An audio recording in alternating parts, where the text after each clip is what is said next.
Marshall here. Welcome back to the Realignment. Everyone, as you could see from my shirt and the little curtains in the background, I'm not in New York right now. I'm actually based in Miami for Tech Week this week. So I thought I'd have a very tech-focused episode.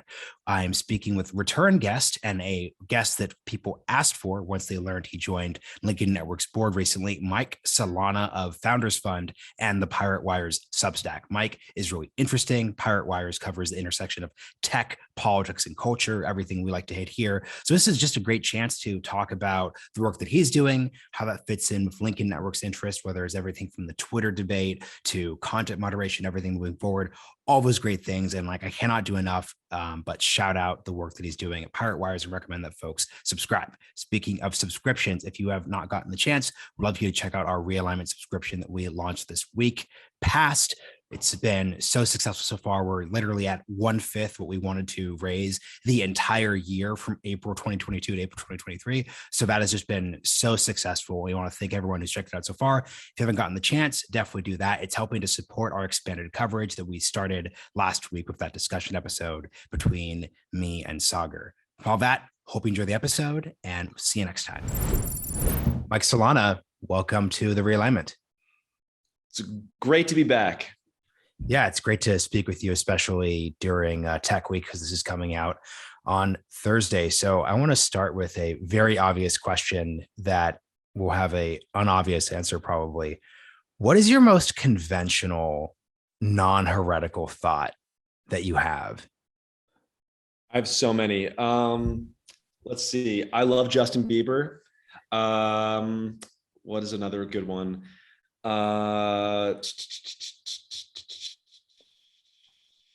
I mean, really, I think like a well-balanced diet and exercise are important.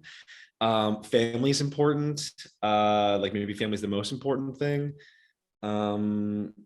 America is great. I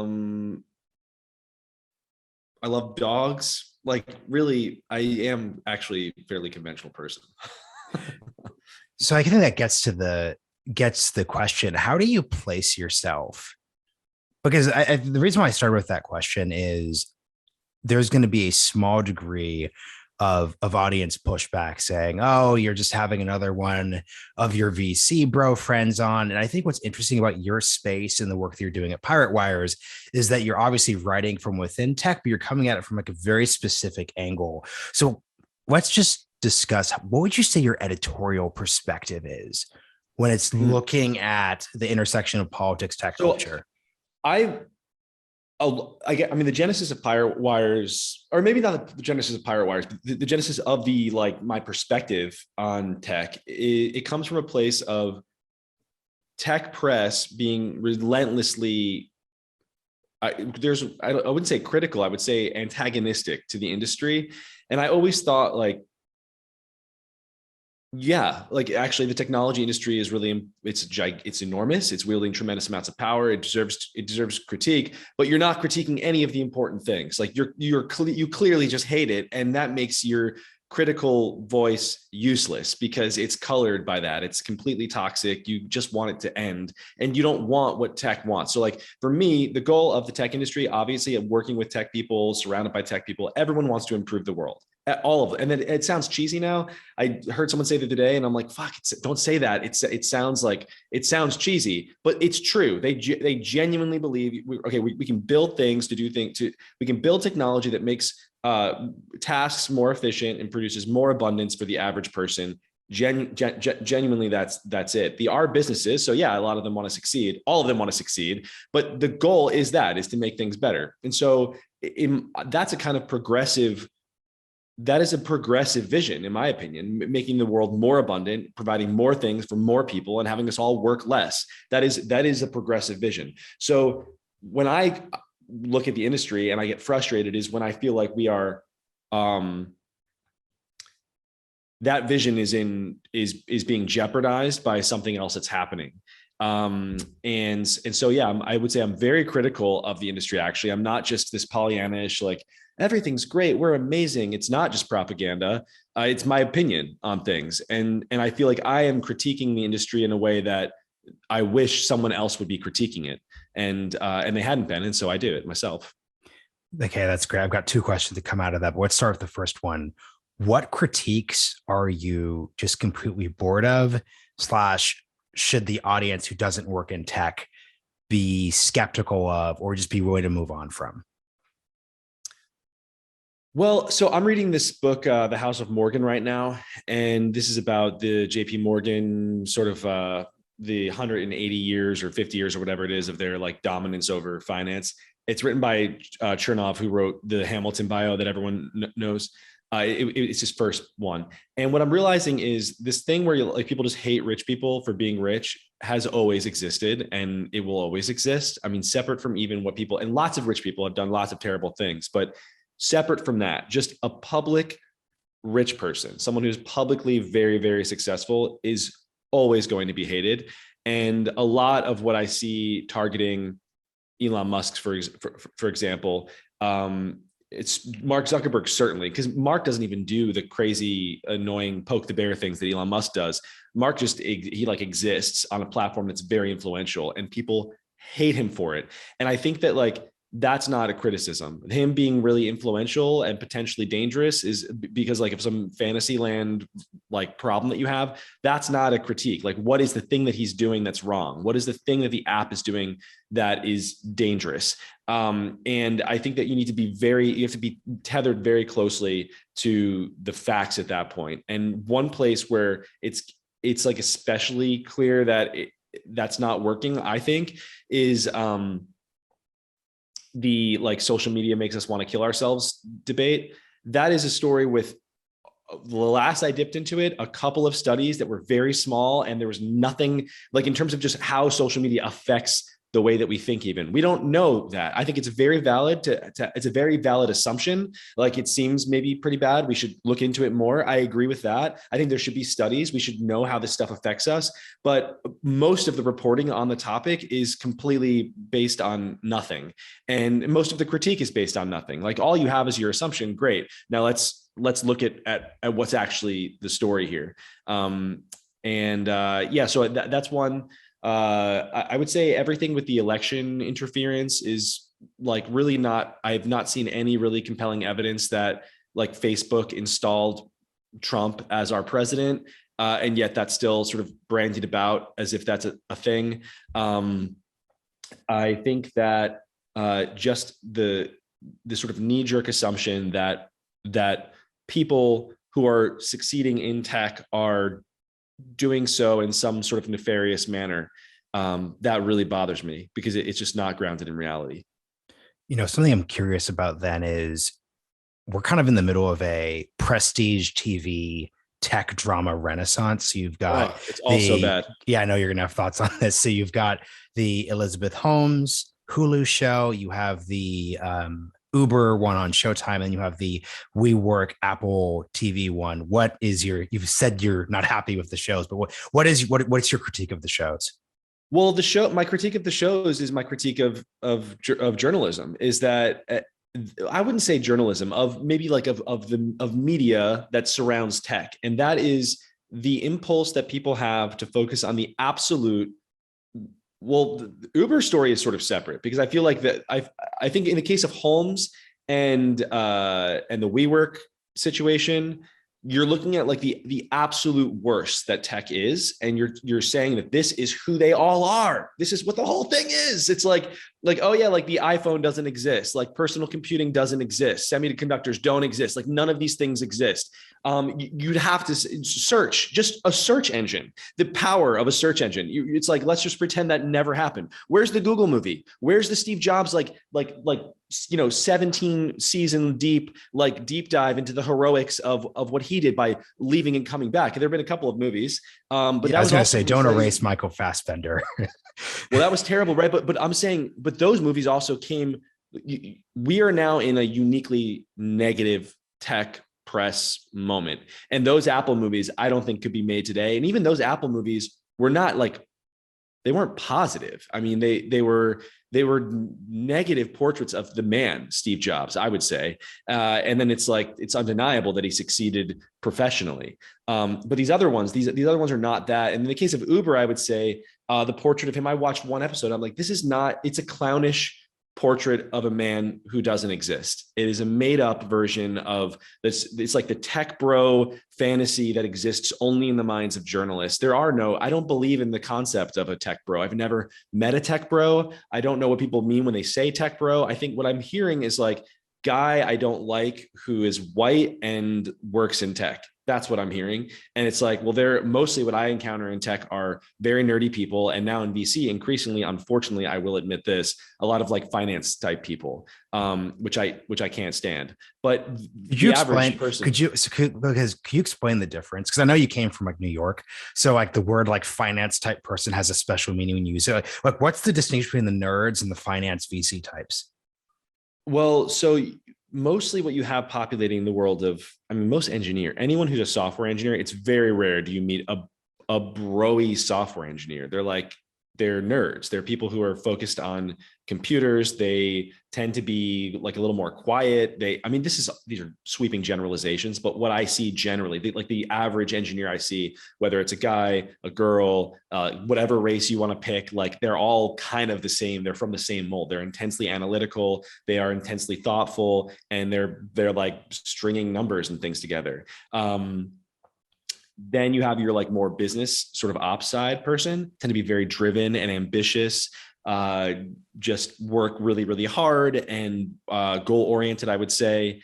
But that's no different than business. You know, they mapped kind of closely to the business archetype that you've seen forever. The finance type person tends to be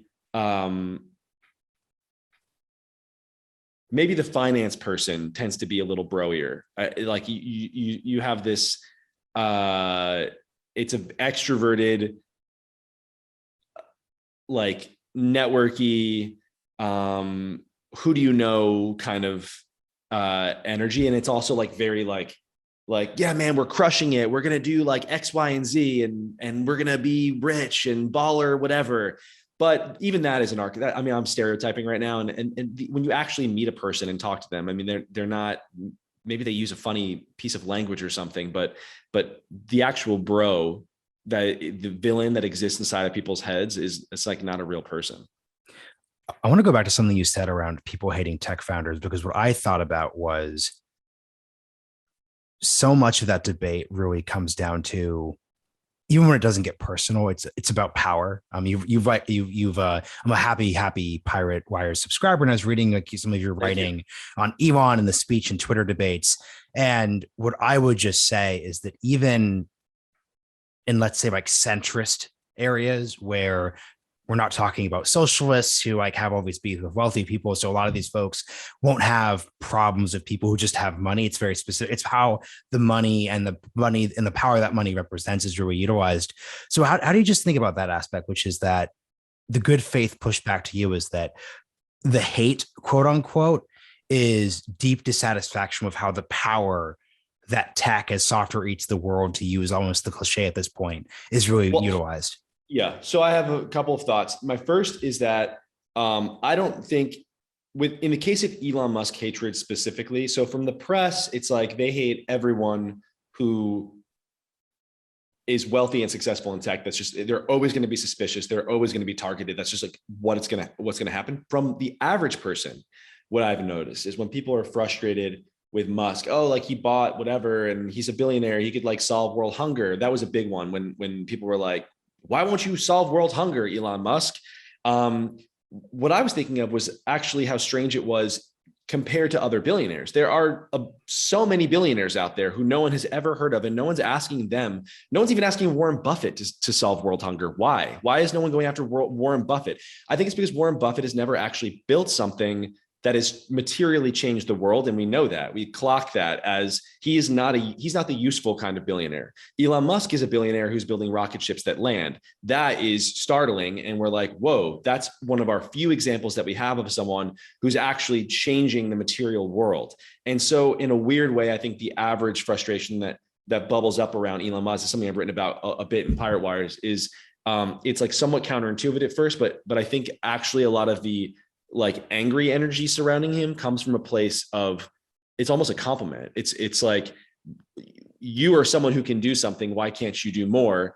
Why can't you do everything? Meanwhile, I mean, Elon Musk, his his entire wealth, like, I mean, if his complete combined wealth, his stake in Tesla, SpaceX, everything else, this is a fraction of the U.S. government's buying power. So, like, if it's so easy to snap your fingers and solve world hunger with a few billion, why isn't the government doing it, right? Why isn't the government doing any of these things? Why isn't the government fixing our education system or transportation or bridges and roads and tunnels or fucking crumbling in San Francisco or in California? I remember a bridge going down to Big Sur was down for a year. Like, that's crazy. Why, if it's just a matter of money, why aren't we doing something with, you know, the trillions that the US government is spending? And that, I think, just in general, when I talk about the tech stuff, I think that is one of the things that I always have in the back of my mind that animates me here, is like the sense of this is disproportionate anger that you're placing on the wrong person. Like, there are actually people who are responsible, who we have elected, and their job is to make the material stuff of this country run, and it's not running, and we all feel that. I mean, the fact that you can't buy a house that is affordable, that comes down to policies that have been put in place by our elected leaders. And like, that is a huge psychic burden on the average person. And that is, I think, what drives a lot of this persistent negative feeling that exists right now. It's just like, things are not affordable and things are not working, and we're paying a lot in taxes, but you can't send your kid to public school in a big city. Like, that's a crazy situation that has nothing to do with these people. It has to do with this giant problem that I think is not nearly critiqued enough, because the average media person is very leftist, and this entire government is, I mean, even when it's a right-wing government, the bloat of it is a leftist idea to have a giant government in charge of everything, which I'm not even opposed to conceptually anymore. I've drifted far from libertarianism. I just want the thing to work, and I want us to criticize the people who are actually in power. And our government, that's actual power. Okay, so that's interesting. And I'm glad you said you weren't a libertarian anymore, because I was going to start this question by saying you're a libertarian, Mike. So here's the first question. So when you were talking about how you feel as if the press is too suspicious towards, basically, I want to say like this tech billionaire class, the obvious devil's advocate that's going to come out here is, well, the press wasn't too suspicious of Elizabeth Holmes when Forbes put her on the cover. So I guess my question, there's a very clear reason. I mean, the reason they weren't suspicious of Elizabeth Holmes, not only they were not suspicious of Elizabeth Holmes, the press invented Elizabeth Holmes. There are almost no serious investors that we would know who are propping up Theranos. What was happening there, very obviously, was the media had, and this is not, I'm not making a broad critique of women in tech or talking about the difference between men and women. I am just telling you what the press wanted at that moment. The press wanted a young, beautiful female billionaire to represent the new face of tech. They had a very strong narrative about like the future is female, and like, we're going to do diversity. And like, here is this woman billionaire. Finally, women have a chance. And so she was on the cover of every magazine, right? Like, she was out, every story about billionaires, she was involved. Every story about people, like the new face of tech, she was involved. And that generated her buzz. It was a diversity narrative that the press was running with, and they were obsessed with her. And that is what happened there. I would say, yeah, they should be more suspicious of their own biases. They should be more suspicious of the stories that they themselves want to tell. They should check those. I try and check those myself in my own writing, because there are all sorts of stories that I know are too good to be true, that coincide too perfectly in what I believe. When you see a meme, a lot of us do this online. You see a meme or a viral video clip or something of someone who you don't like saying something very stupid. And it's like, if it's too stupid, you got to wait. You have to like look for more context. You have to see the broader video clip, whatever. This is about all of us. I think maybe the nice version of this is that I would like to believe that we're just new to the internet as a species. And this is just a learning curve, and we're going to get better at checking our own biases and whatnot. I don't know if that's the case, because we've always had biases and we've never checked them. But I just think now, in the world of information that you live inside of, it's a more dire situation. We kind of have to evolve. Yeah, I want to get to the virality point in a second, because you've done a lot of good writing on that. I'm curious about what your takeaway then has been reading Chernow, right? So you're talking about, we're having this conversation about suspicion and power, and like, once again, like the financial industry played the role that tech plays in our society today. Dynamic, growing, gains going to certain individuals. Like what lesson are you taking from reading about JP Morgan? I'm curious. The lesson that I'm taking away is that money doesn't make you happy. That's like the main lesson I'm taking away. It's on a high level. It's on a high level about like the world, the shape of the world thing. It's more a deeply personal thing. I think it's interesting that there are people who are relentlessly ambitious. I mean, it's not everyone, it's not universal, but I've seen this again and again in these biographies of people who just are not able to take a victory. They're not able to feel happy when they've achieved something spectacular, and they almost move on because they feel like they have to. Certainly that was the case of Morgan number two. I'm blanking on his name. He has a fun, sort of long, weird name that starts with a P. It's like a very unusual name. This is the son of the first guy who started the whole thing. But he was also like he was the genius of the institution. And that's what I'm learning from that. In terms of like shapes of power and things like that, there's always been power. There have always been powerful people. Powerful people have always exerted their power on other people. And the great thing about America is it was a system of checks on power. It was like this it was a group of people who were very cognizant of this dynamic of the powerful, the impulse in the powerful to control the less powerful. And that was the whole thing is set up to protect people from the powerful and by guaranteeing rights. That's, yeah, I don't know if it's something that I'm learning from this. It's something that I've kind of picked up on. Yeah. And this is also in the billionaire category. And I think there's a lot of, like you said, that Elon could solve poverty with a pretty easy check writing campaign is just literally nonsensical. And that's one of those, like, you see that tweet and it's like, come on, turn your brain on for two. Like that actually can't like whether you like Elon Musk or not, that can't possibly be true on 15 different levels. But a critique that I'm interested in from the left of it's not really even a critique of Elon Musk. It's a critique of American society. So it's saying, and Bernie expresses this thing sometimes when he says the US government, right? This collective thing used to do these big things, right? Used to say we're going to do the Apollo program. I mean, used to build the Hoover Dam. This is Peter Thiel's critique of. Yeah. So what do you think it says about American society then? That it feels as if these institutions that are public cannot accomplish the things that now individuals are doing.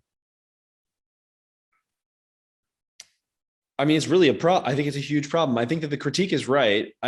I don't know that it's a matter of like, we have just the wrong people in, or maybe this is just what happens after a country is sort of sufficiently mature. Like you build up all these bureaucratic processes that just get in the way of you being able to do anything meaningful. And that's like, that could just be where we're at in history. It's just too hard to do stuff. We're just kept from doing stuff by these almost invisible forces. It's like what is the word I'm looking for? It's a physics term. The entropy. Anyway, entropy. Yes. Wow, that's incredible. High school, man. So I think that maybe it's that. Yeah, I think it's correct. We're right to say that America's not doing anything grand anymore. I would say Bernie Sanders doesn't really believe that. Bernie Sanders never believed those things were great. Bernie Sanders never believed the Apollo stuff was great.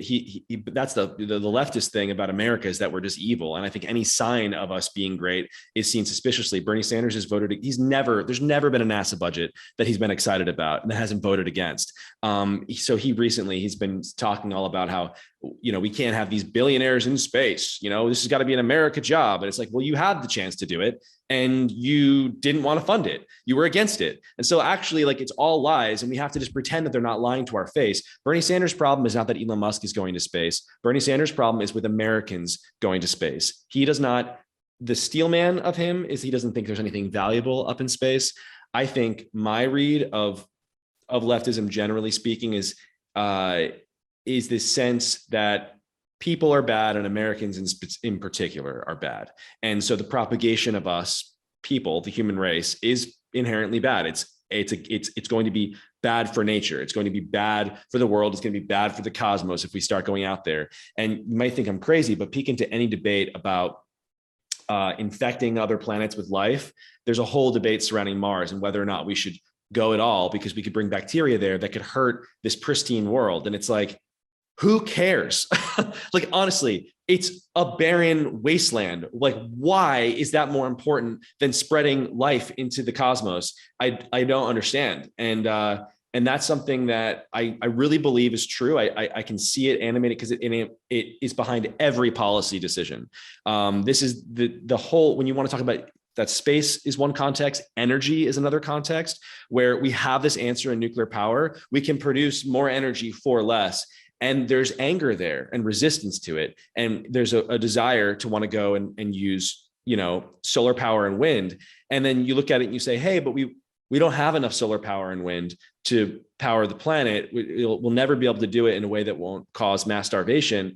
And the reason this argument doesn't go anywhere is because and I'm not saying leftists want people to die. What I'm saying is leftists want less people to exist. They want us to be using less power, period. And my desire is for us to be using more power and doing more things. I want everybody to have more, and I want to do it in as efficient and clean a way as we possibly can.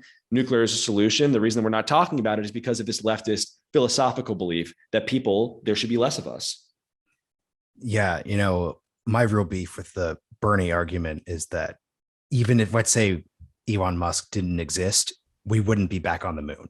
These things, right, like literally, so like not just, so let's put aside for a second the idea, like, let's say if you took an extra $10 billion from Elon Musk, that would not ergo result in a renewed American space program. I think something has to be vanish. You would never even see it. The San Francisco budget I've lived in San Francisco for 10 years.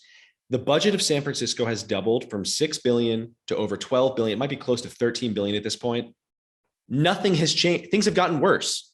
That's all that has changed. It has doubled and things have gotten worse. I'm talking, when I say things, I mean, transportation has gotten worse. The problem of human shit on the ground has gotten worse. The homeless problem has gotten worse. The drug problem has gotten worse. The crime problem has gotten worse.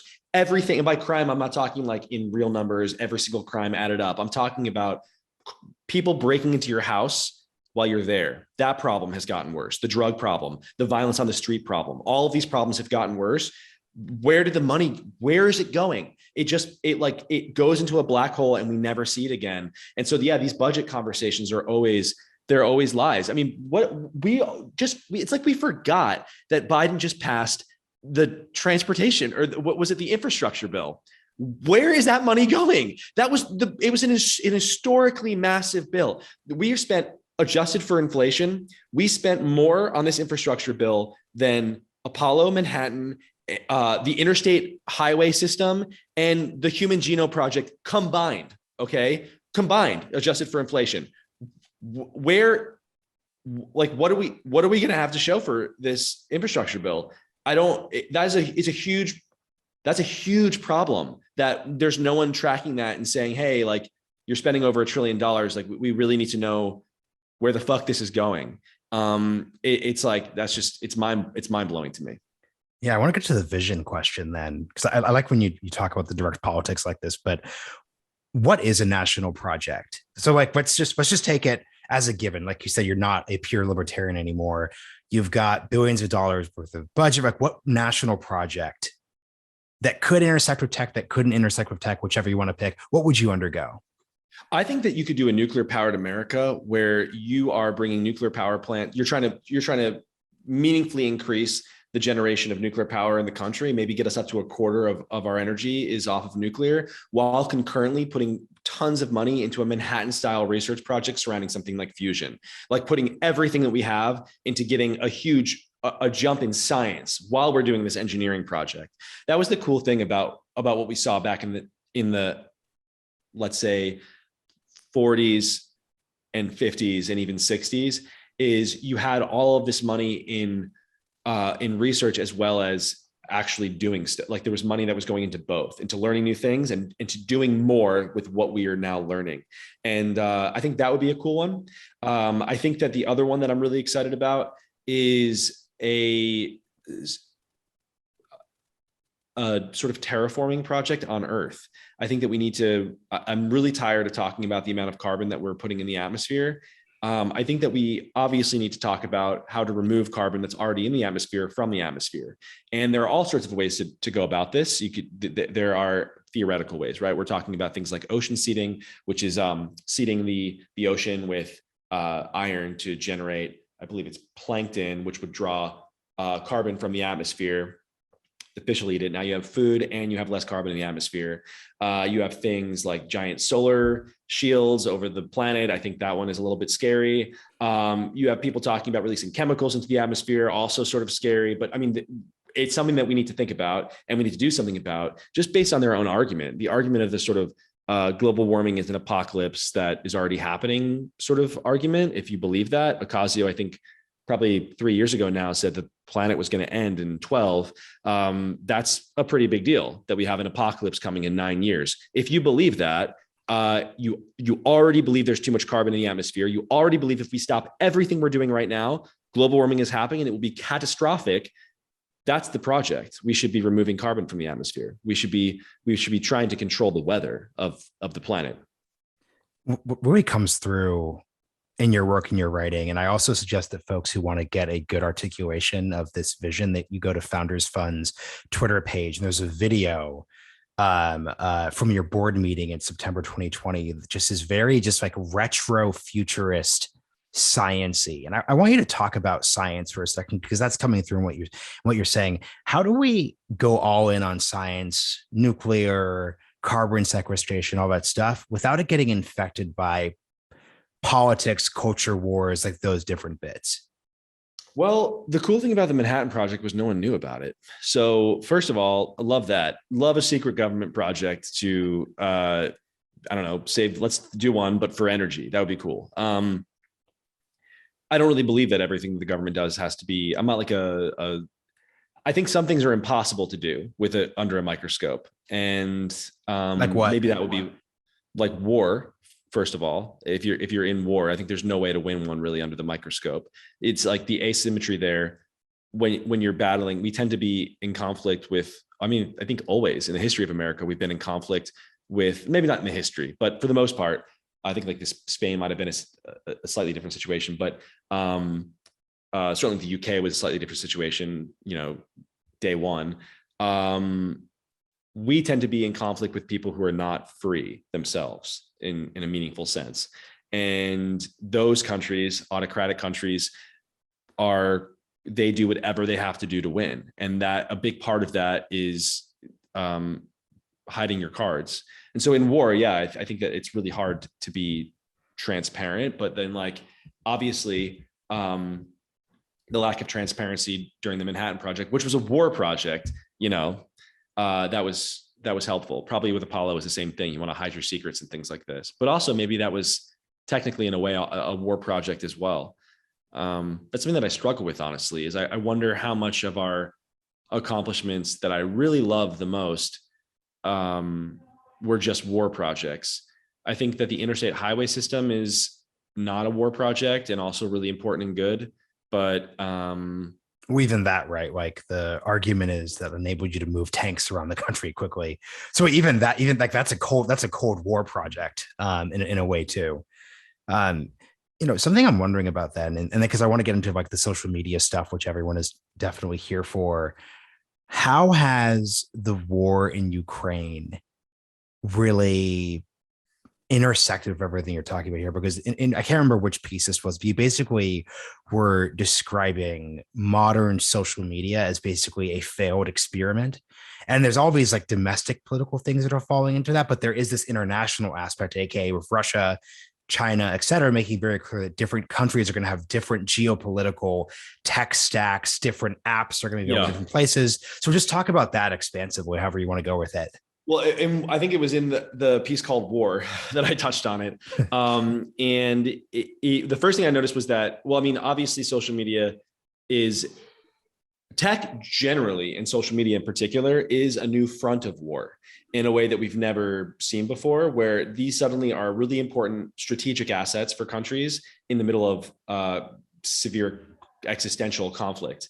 So there's no country that's looking at this right now and thinking, oh yeah, I definitely want our, entire media apparatus to be owned and operated by 5 very sort of like the American flavor of left-wing rich people in Silicon Valley. Like there are 0 world leaders, including 0 European world leaders who want that. So like the future is just not that. Nobody wants that. No one's interest other than that's it. Maybe in the global hegemony would have been in the interest of Silicon Valley executives only. So other than them, nobody else wants that. So it's not going to exist. I think Russia and China will have their own stacks. I think Europe will have it.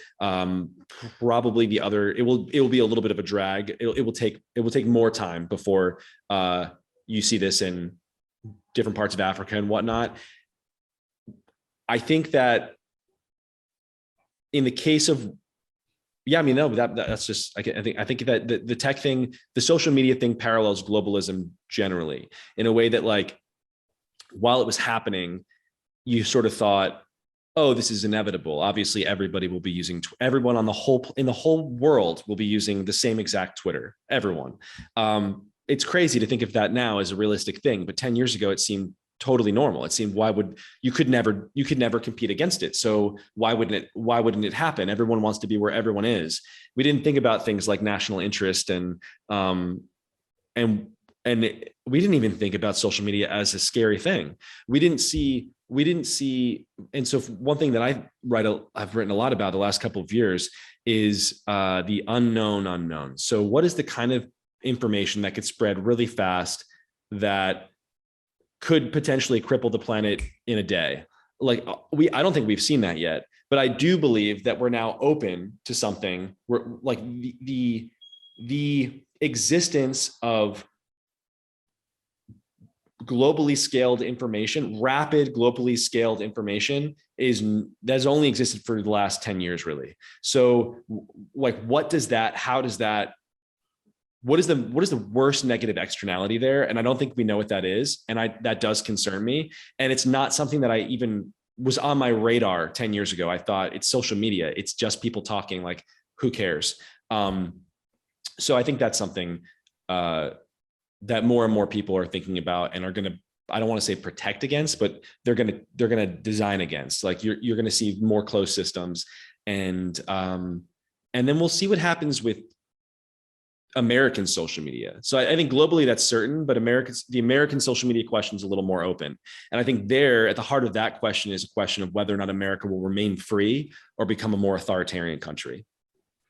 Yeah, it's interesting. I was just thinking as you were describing 10 years ago, I said, well, like the social network came out 10 years ago, but the social network wasn't actually about, like, Facebook, the platform it just exists. Like the social network, which I think is an amazing movie, it could have been about any company. It was about the relationships, the founders, Facebook itself wasn't actually.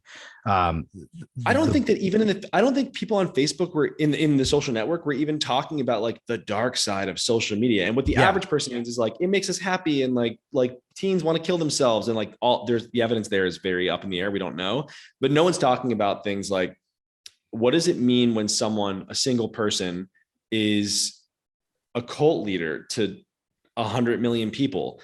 It's weird to see, and we had versions of this. Reference? Well, I don't think we've seen no, it's not. I think that that's something that now that we know is possible that has not yet existed. I think that the craziest incarnation of this hasn't happened yet, and but I think at this point it's like an obvious insight. It's an obvious prediction. Like you're going to see people who are just uniquely influential, people who are more influential and immediately influential than ever before in history, where you can suddenly, from the push of a button, a single person can have 20,000 people flood a single city and cause whatever. I mean, that's possible. It's conceivable. You keep making references to like virality as the thing that's really concerning for you. You've written about this. So can you just explain, because my interpretation of your writing is you're less concerned about specific content. You're more concerned about the way any type of content can just go 0 to 100. So can you explain this viewpoint? Yeah. I think that everyone focuses on misinformation right now. That's the conversation about social media. It's like people are saying things that are wrong. And it's like, first of all, define wrong. I mean, we could get lost for hours in this question of misinformation on topics like COVID and the war and whatever else, where people can get locked into a debate and never agree. And I look at that and I think, okay, I have my own opinions on what is true and what's not. But the important thing to me about this conversation, the important thing to keep in mind is that people have been fighting over what's true forever. For as long as there have been people, we've been fighting over this. And for as long as there have been people, for as long as there's been information, there's been misinformation and disinformation and information war. Like those things have always existed. The only thing that's different is the pace at which a single piece of information spreads.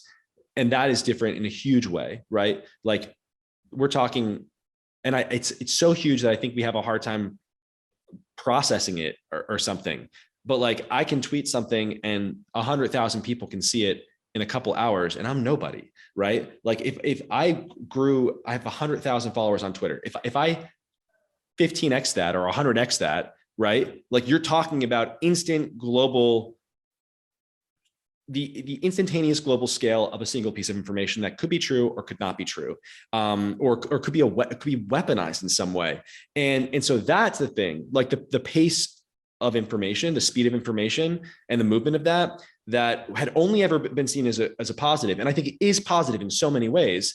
But the negative externalities innate of that's something that I think a lot about. And the reason I think a lot about it is because we just don't know what the worst dangers there are, and nobody seems to want to even look at it. And the reason I think nobody wants to look at it, well, there are two. One, it's just a fundamentally new question, which makes it weird and hard to wrap your head around. There are no analogs in history to sort of go back on and be like, well, it's like the printing press. It's not.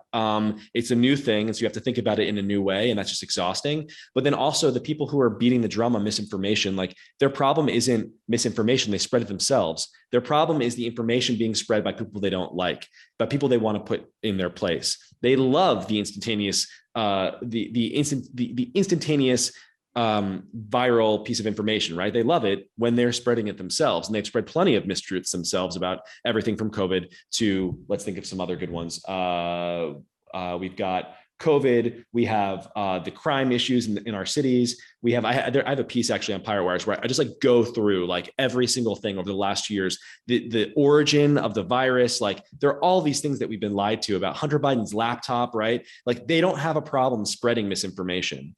And we'll never hear about their mistakes again once they've been proven wrong and we kind of move on. They have a problem with other people spreading information. But I have a problem, generally speaking, with a single piece of information hitting everybody at once. I would say maybe not a problem, it's a question. I think that that's the scary thing to me. The only scary thing, because it's the only thing that we don't really know. Yeah, I want to focus in on this unknown, knowns. I've got the Donald Rumsfeld RIP quote in my head there, obviously, because specifically when you're talking about the children thing, right? So, and right, that's a super euphemism, the children thing. If you're talking about claims that social media is like increasing suicide, self-harm, like those different bits, how do you suggest we think about these deeply existential problems when we just honestly have no idea? And like you said, if we were to just Google for 2 seconds, we could find studies going in both directions. How should we just, like, as consumers of information, people who are in these spaces, just think about that?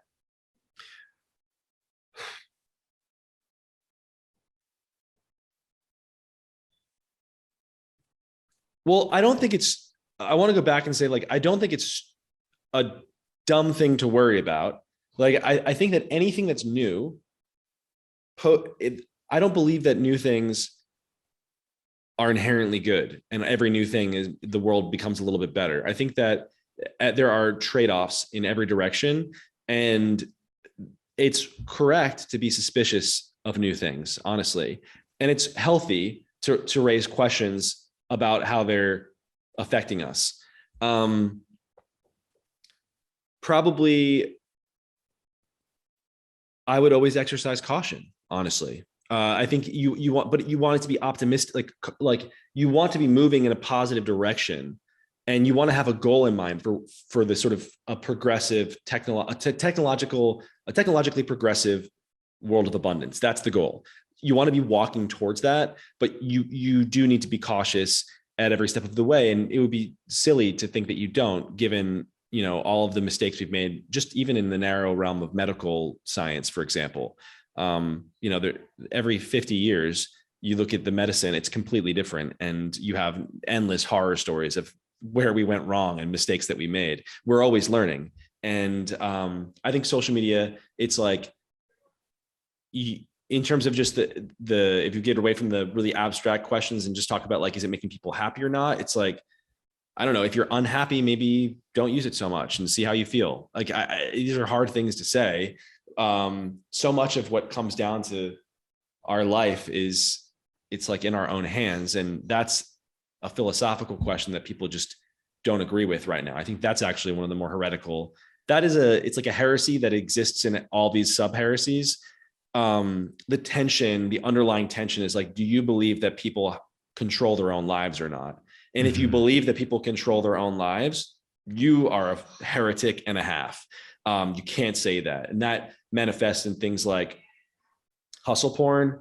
People hate hustle culture because they think it's all fake. Meritocracy, they don't believe in the concept. The education debate right now surrounding advanced classes and like AP things and whatnot in San Francisco, the idea that math is racist. All of these things come down to the whole poverty debate, everything having to do with welfare. Like, I mean, it all is like, there's a lot that you can justify if you believe that the partitioning of resources has been truly random and everyone's life is totally static and out of their control. You know, it's interesting how much, I mean, I was asking you the question directly, how much control do people have? So for example, I think I'll give the most like good faith example. Let's talk about these issues of like Instagram, teen girls, very specifically. To your point, a obvious response is, okay, so then as a parent, make sure your child doesn't have a smartphone, isn't on Instagram, this or that. If a parent, let's say, like, works two jobs, is super busy, what's the degree of control that one has over these great forces? Well, this I just refuse to acknowledge. This narrow question, I think, is not serious. The idea that a parent can't control whether or not their teen has a phone is insane to me. Like, you're the parent, you're in charge. This happened in one of the hearings. There was a tech hearing when one of the Facebook people was like, yeah, I mean, we expect the parent to like obviously be an authority on what the kid can and can't do. And they're like, you expect parents to control what teens are doing on their phone? And it's like, you literally control, you're paying the phone bill. Is that a joke? Like, you are in charge. You're literally in charge. You're the parent. That the idea that a parent isn't in charge, I can't understand that.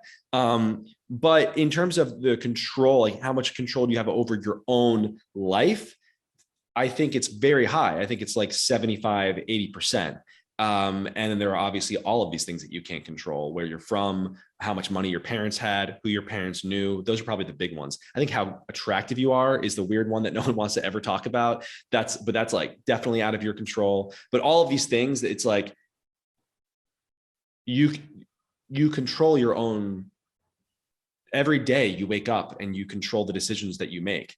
And that is just a fact of life. You know, you get dealt a deck of hands, but you get dealt a deck of hands that's new really almost every day. There's some new bunch of random things popping around, and you are in control for the most part. With there are always exceptions to the rule. You know, people always want to be like, but what about a paraplegic mother of 6 with no husband? Like, yeah, it sounds really hard for her, but not for you, not for the person making the argument right now, right? Like they're bringing up this abstract person to absolve themselves of responsibility for their own life.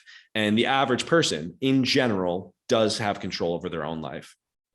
You know, I agree and disagree with you, but I think your point that this actually is one of the most truly heretical thoughts if you just think about the ways that this base argument plays into basically every single major debate in our society right now, like for example, like misinformation, disinformation, to what ability does one have the ability just to say, hey, like I as a consumer are going to take responsibility. Like it actually, now that I'm thinking about this, actually is at the root of basically every single culture war, domestic, get in a fist fight at a bar argument that we're actually looking at. So that's actually a really good one.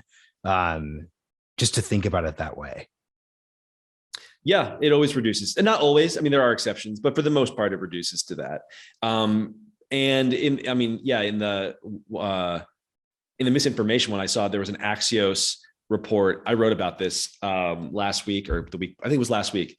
In Freedom is for Nazis, they addressed. So yeah, you wrote that piece specifically. Yes, there was a piece called "Freedom is for Nazis" at Pirate Wires that I wrote, and I start like the Axios thing was the first really shocking example of this to me. There's a real shift in the way that people think about the concept of free speech, whereas I think in the past, well, it used to be a value that everyone shared for the most part, and then I would say over the last decade, we've hidden a lot behind the question of legality. You know, we'd say, oh, there's this crazy example of censorship on social media. And people would not say that's wrong and that's right. They would say, well, that's legal. You know, it's a company, and it's not a public asset. It's privately run company.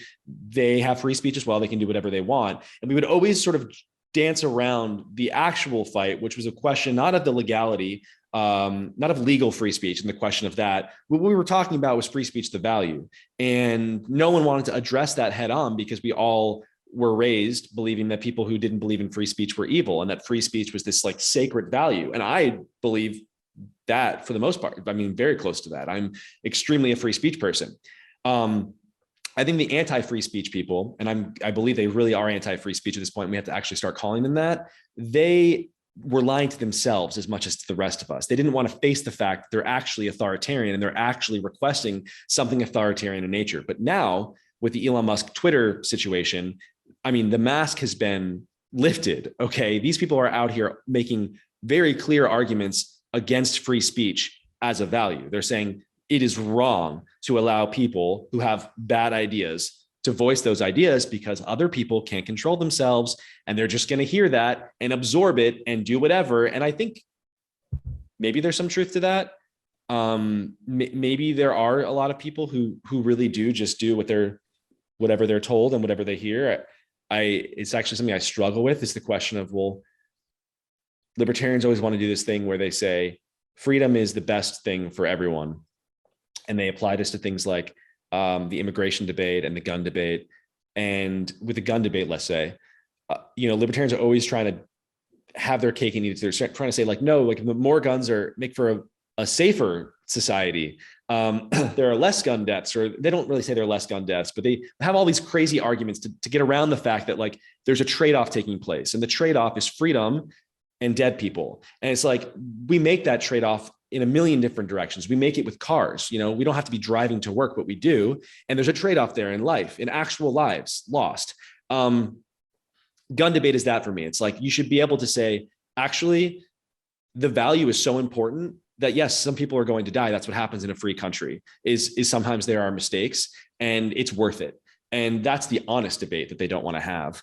So I'm kind of getting lost here, but the Axios thing, that to sort of tie it back, what they said explicitly was the question of what you're going to consume, who you're going to follow, and what news you're going to read is now shocking, crazy aberration in history going to be in the hands of consumers.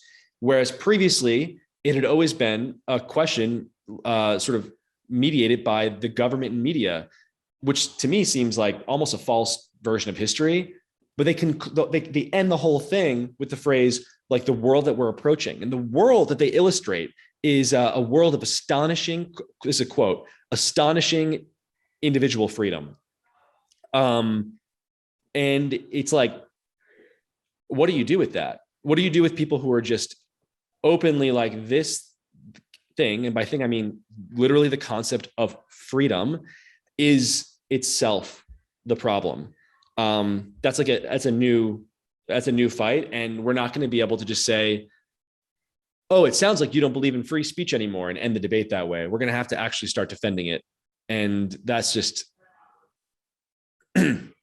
sounds exhausting and like actually a weirdly much more difficult problem than we're maybe wanting to believe. You got to keep in mind that most countries don't have free speech. We're the only one that has this robust of a free speech. It's a huge aberration. Like the example for folks is like the First Amendment as a once again, like the literal First Amendment is because people like dunk on American exceptionalism. Like this is a very straightforward example of American exceptionalism, even within the West, like even compared to like the United Kingdom.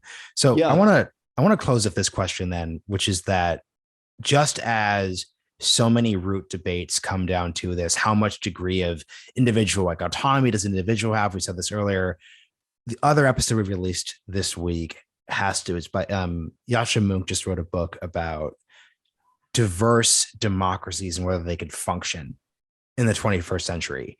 And so much of what we're talking about here really comes down to this debate of how much can diverse people, diverse viewpoints, categories, how much can they function in a shared space together? This is what you were saying when you were pushing back on the utopianism around like, oh yeah, like everyone's just going to hang out on Twitter. Like, what is your answer to the question of whether you're optimistic that all these different, let's say, lack of shared view perspectives can successfully and productively navigate towards, once again, you said, no, I don't believe in progressive world of abundance.